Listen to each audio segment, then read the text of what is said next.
Hello everyone, my self Aman Singh, second of MBBS student at KGMU Lucknow.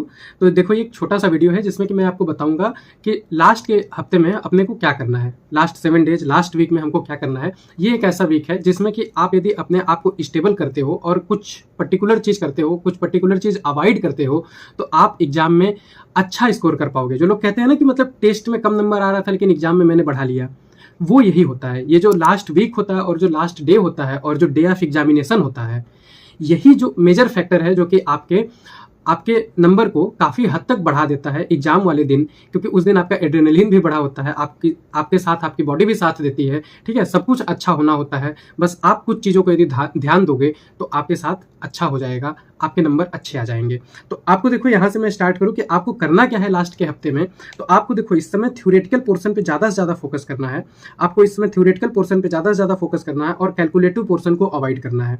ठीक है, जैसे कि इस समय आप कोई भी कैलकुलेटिव चीजें, कोई भी मतलब कि बुक लेके बैठ गए, कुछ भी सॉल्व करने बैठ गए, नोट्स सॉल्व करने बैठ गए, तो अब वो समय बीत गया आपका। अब आपको थ्योरेटिकल पोर्शन पे ज्यादा से ज्यादा फोकस करना है, वही आपको नंबर गेन कराएगा। ठीक है, ऐसे तो मैं इस समय चैनल पे ज़्यादा से ज़्यादा थ्योरेटिकल चीज़ों को कवर कराने की कोशिश कर रहा हूँ, है ना। चाहे वो फिजिकल केमिस्ट्री की थ्योरी हो जो कि आप छोड़ देते हो, चाहे वो ऑर्गेनिक की समरी हो, चाहे वो इनऑर्गेनिक के कम हेडिंग में ज़्यादातर चीज़ें हों, वो सारी चीज़ें, सिमिलर रिएक्शन जो हैं, वो सारी चीज़ें मैं चैनल पर करा रहा हूँ। तो उसको आप रेफर कर सकते हो इस समय। ठीक है, यदि नहीं किया है तो आप इस समय छोटे छोटे वीडियोज हैं जो आपको जरूरत हो, सिर्फ वही आप रेफर करो।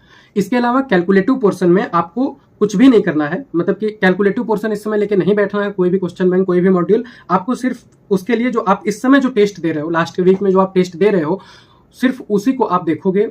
ठीक है, उसमें जो क्वेश्चन गलत हो रहे हैं उसी को आप एनालाइज करोगे और उसी को आप उतने ही कैलकुलेटिव पोर्शन को आप इस समय कवर करोगे, सिर्फ उतना ही करोगे। ठीक है, उसके अलावा मैं डेट वाइज यदि आपको कुछ चीजें बताऊं, तो जैसे कि आपका इधर 29 अप्रैल, 30 अप्रैल और 1 मई, ये जो आपका 3 दिन है।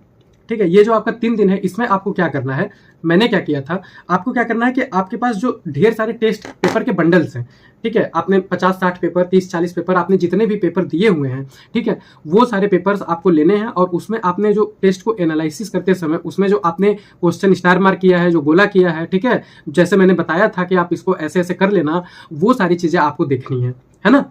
लास्ट में जो आपके एनालाइज्ड टेस्ट पेपर्स हैं उनको देखना है, क्योंकि वो आपकी गलतियां हैं, है ना, वो आपकी गलतियां हैं। वो गलतियां आप बार बार करते हो, आप हर बार वो जैसे एक क्वेश्चन था कि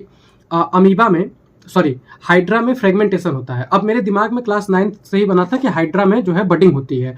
तो अब जो भी है, दोनों में बड का ही फ्रेगमेंटेशन हो या फिर जैसे भी हो, मुझे एज इट इज लाइन याद रखनी थी कि हाइड्रा में मुझे फ्रेगमेंटेशन क्लिक करना है। ठीक है, टिक करना है। ठीक है, अब बडिंग का ही फ्रेगमेंटेशन हो रहा है, हाइड्रा ही कट रहा है, मुझे उससे मतलब नहीं है। मुझे इससे मतलब है कि जो चीजें मैं गलत करता हूं, अब वो टेस्ट में मैंने कई बार गलती की है, तो वो चीजें यदि मैं लास्ट के समय पे देख के जाऊंगा तो वो मुझे ज्यादा बेनिफिशियल होगी, है ना। वो चीज आप जब वहां पे एग्जामिनेशन में आप अपनी गलतियों को देख के जाते हो ना, तो वहां पे जब आप एग्जाम में गलती करने जाओगे तो आपको क्लिक करेगा कि हाँ, यहाँ मैं गलती करता हूँ, यहाँ मैं थोड़ा सा आपका दिमाग ऑटोमेटिकली उस चीज को लेकर कॉन्शियस हो जाएगा। तो एग्जाम में जाने से पहले आपको अपनी गलतियों को देख के जाना है। ठीक है, 29, 30 और 1 अप्रैल को आप क्या करोगे कि आप फिजिक्स का पीवाईक्यू, मैंने बताया था पीवाईक्यू को 3 राउंड में सॉल्व करने के लिए। मैंने बोला था एक बार आप पूरा पीवाईक्यू सॉल्व करोगे, दूसरी बार में आप पीवाईक्यू में कुछ क्वेश्चन स्टार्ट करोगे, फिर जब उसको सॉल्व करोगे तो तीसरी बार में आपके पूरे फिजिक्स के पीवाईक्यू में मुश्किल से 100-200 क्वेश्चन बचे होंगे। तो इन 3 दिन में आप, अच्छा ऐसे अभी नहीं भी किए हो तो आप एक बार पीवाईक्यू वाली अपनी बुक उठाओगे, उसमें जो जो स्टार्ट क्वेश्चन किए हुए हैं उसको देख लोगे। ठीक है, या फिर ये काम आप अभी कर सकते हो, एग्जाम के 1 हफ्ते से पहले, ये जब मैं वीडियो अपलोड कर रहा हूं तो ये आप अभी कर सकते हो। ठीक है, ये लास्ट दिन में ना भी करो तो ये अभी कर सकते हो। उस समय सिर्फ आप लास्ट के 3 दिन में अपनी गलतियों को देखोगे। फिजिक्स का पीवाईक्यू करने के लिए इसलिए मैं बोल रहा था क्योंकि इसमें भी आपके वो क्वेश्चंस होते हैं जहां पे आप फंसते हो या फिर जहां पे आप गलती करते हो, तो ये देख सकते हो आप। उसके बाद आपको लास्ट के समय में सिर्फ किताबें पलटनी है और अपनी फोटोग्राफिक मेमोरी बनानी है। ये मैं क्या कह रहा हूं कि लास्ट के समय में आपको कोई भी नया मटेरियल, कोई भी ऐसी चीज नहीं पढ़नी है, कोई भी ऐसी चीज रेफर नहीं करनी है जो आपने पहले कभी नहीं देखी है। इस समय आपको बहुत लोग ऐसे मिल जाएंगे जो आपको पीडीएफ देंगे, बुकलेट देंगे, जो कहेंगे कि ये लास्ट के हफ्ते के लिए है ना। आप ये देख लो, ये पीडीएफ है, इसमें सारे इंपॉर्टेंट वैल्यूज लिखे हैं, सारे पॉइंट पॉइंट करके लिखा हुआ है, आप ये देख लो ना। ये काम आप इस समय मत करो। आप इस समय क्या करो कि आपने जो पढ़ा है, आपने बहुत कुछ पढ़ लिया है भाई। आपके यदि 500 नंबर भी आ रहे हैं ना, तो आप बहुत कुछ पढ़े हो, हवा में नंबर नहीं आ रहा है, ठीक है। तो आपके यदि उतने भी नंबर आ रहे हैं, तो आप क्या करोगे कि आप जो पढ़े हो उसी को बार बार देखोगे, तो आपकी फोटोग्राफिक मेमोरी बनती है। आपको ये याद रहता है कि एनसीईआरटी के इस पेज पे, इस कॉर्नर पे, यहाँ पे ये लाइन लिखी हुई है। तो आप वही जो चीज आप पढ़े हो, वही चीज आप फोटोग्राफिक मेमोरी, मतलब कि उसी को आप बार बार रिपीट करोगे। और जो आपके नोट्स हैं, जो आपके कंसाइज फॉर्म में जो भी चीजें हैं, जो आपके पास शॉर्ट नोट्स हैं, जो आपके स्टिकी नोट्स हैं, उसी को आप बार बार देखोगे, ठीक है। ताकि क्योंकि वो चीज आपकी देखी हुई है, तो वो चीज आपको याद रहेगी, ठीक है। कोई फार्मूला होता है, तो वो जिस हिसाब से आपने लिखा है, उसी हिसाब से आप लिखने की कोशिश करते हो, तो वो आपको याद आ जाता है, ठीक है। आपको 2 से 3 मई के बीच में, 2 और 3 मई को क्या करना है, ये तो देखो 29, 30 और 1 को आप ये काम करोगे कि टेस्ट पेपर जो कलेक्ट किए हैं उसको करोगे, और एनसीईआरटी के चीजों को पढ़ोगे, मोटी मोटी चीजें जो कि आपके बायो इनऑर्गेनिक ऑर्गेनिक होगा।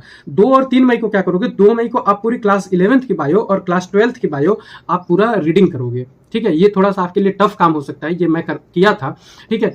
मैं एग्जाम मतलब कि ये जितने दिन पहले मैं कैलकुलेट किया हूँ, 4 को मैं देखो नहीं पढ़ूंगा। यदि मेरा 5 को पेपर है, तो मैं 4 को कुछ भी नहीं पढ़ूंगा। 4 को 2 बजे मैं सब कुछ बंद कर दूंगा, घूमने फिरने चला जाऊंगा, मंदिर चला जाऊंगा, ठीक है।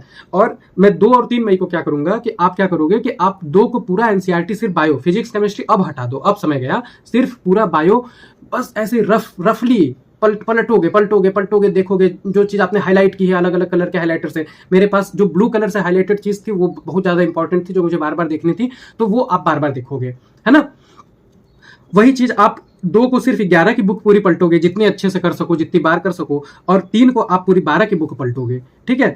फिर उसके बाद एक्स्ट्रा कंसाइज मटेरियल आपको बिल्कुल नहीं करने हैं, न्यू मटेरियल कोई भी नहीं करना है। मैं फिर से कह रहा हूं कि नए मटेरियल को अभी यदि आप देखोगे, तो आपकी फोटोग्राफिक मेमोरी बिगड़ेगी, ठीक है। तो आप अपने मेमोरी को अच्छा रखना इस समय, ठीक है। जो आपने देखा है, जो आपने किया है, सिर्फ वही करके जाना, ठीक है। जो लोग अच्छा स्कोर कर रहे हैं, वो लोग 1 मई तक टेस्ट देंगे। अब यहाँ पे एक डाउट आता है कि लास्ट वीक में टेस्ट ना दें लास्ट वीक, या फिर टेस्ट कंटिन्यू करें 1-2 मई तक। तो देखो भैया, मेरे को 2 सजेशन मिले थे। इस समय आपको डिफरेंट ओपिनियन मिलते होंगे लोगों के कि लास्ट के वीक में टेस्ट दोगे तो आपका स्कोर कम हो जाएगा, तो आपका कॉन्फिडेंस कम हो जाएगा, तो आप एक घबरा जाओगे और एग्जाम में अच्छा नहीं परफॉर्म करोगे।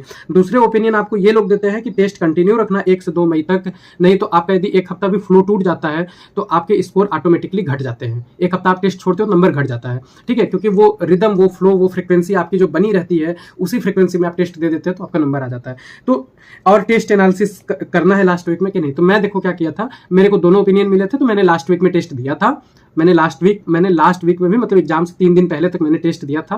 मतलब एग्जाम के 1 दिन पहले तो मैं नहीं पढ़ा, उसके 2 दिन पहले तक मैंने टेस्ट दिया था, और पेपर को एनालाइज, मतलब पेपर को नंबर नहीं जोड़ा। तो मेरा कॉन्फिडेंस भैया जो बना हुआ था कि मैं 660 670 नंबर ला रहा हूं, वो मेरा कॉन्फिडेंस बरकरार रहा। और मैंने पेपर नंबर नहीं जोड़े, लेकिन पेपर एनालाइज कर लिया कि कहीं कोई गलती होगी तो भाई वो मैं दोबारा जाके नीट में गलत ना कर दूं। तो पेपर को मैं एक ही में मिक्स कर दिया, ताकि एक रफ कैलकुलेशन भी ना जुड़ पाए कि मेरे कितना स्कोर आया, और एक ही में मिक्स करके मैंने 2 दिन का एक में मिक्स करके एनालाइज कर लिया, देख लिया कौन कौन गलत हुआ है, ठीक है।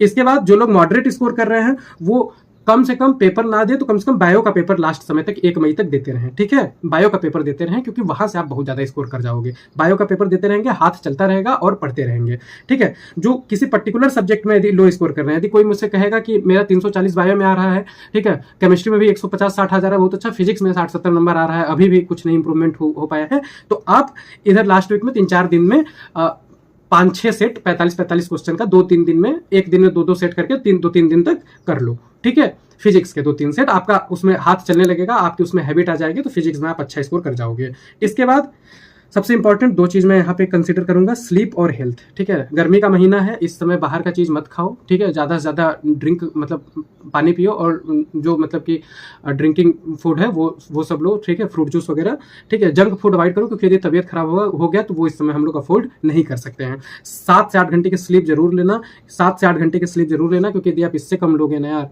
तो दिमाग जो है, आपको वहाँ पे सारा काम दिमाग से ही करना है। आपको वहाँ पे फावड़ा लेके खेत में काम नहीं करने जाना है, आपको सारा काम दिमाग से करना है। तो आप 7 से 8 घंटे की डेली स्लीप लो, लास्ट वाले दिन भी स्लीप लेके जाना, ठीक है। लास्ट वाले दिन क्या करना है वो मैं आपको बाद में बताऊंगा, ठीक है। आप इसमें रिलैक्स रहो, एकदम शांत रहो, पैनिक मत करो, जो होना था, जितना आपको करना था आपने कर लिया है। अब इस हफ्ते में आप अपने आप को बस संभाल लो, बाकी सब कुछ अच्छा होगा। ठीक है, तो बस इतनी बात करनी थी। तो आपके हिसाब से, मतलब समय के हिसाब से ये वीडियो बड़ा बन गया, लेकिन अब जो है समय बीतेगा, 5 मई का भी समय बीतेगा, नीट का भी समय बीतेगा।